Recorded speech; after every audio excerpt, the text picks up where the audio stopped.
আল্লাহ বানিয়েছেন সর্বপ্রথম মানুষের মউত, তারপরে হায়াত। আল্লাহ হায়াত না বলে আগে মউতের কথা কেন দিলেন? মুফাসসির লিখেছেন তাফসিরে, মানুষকে আল্লাহ এটা স্মরণ করাতে চেয়েছেন, পৃথিবীর মানুষেরা তুমি যত উপরে ওঠো না কেন, একটা সব সময় মনে করবা, স্মরণ রাখবা যে তোমার মরা লাগবে। এটা আল্লাযী খলাকাল মাউতা দিয়েছেন। 2 নম্বরে ওয়াল হায়াতা, তোমাদের হায়াত আমি আল্লাহ বানিয়েছি।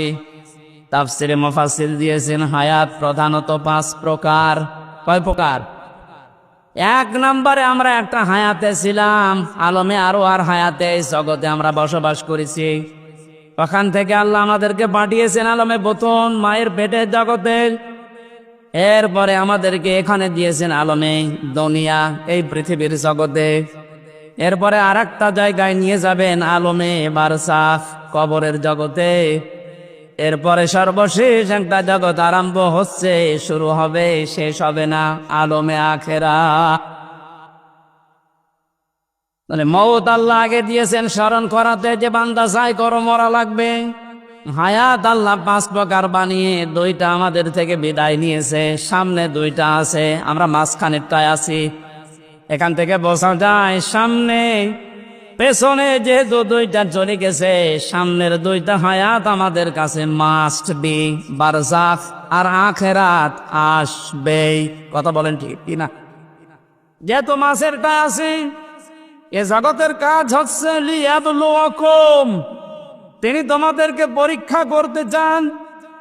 আইয়ুকুম আহসানু আমালা, তোমাদের ভেতরে সবচেয়ে বেশি ভালো কাজ করে কে আসতে পারে।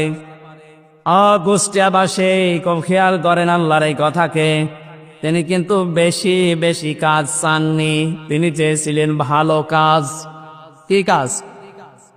কুষ্টিয়াবাসী একটু খেয়াল করেন তো, তাফসির মাহফিলে তাফসির শোনার জন্য মন দিয়ে যারা বসে আছেন, 2টা জগৎ চলে গেছে অলরেডি, আর একটা জগৎ 2টার সামনে আছে।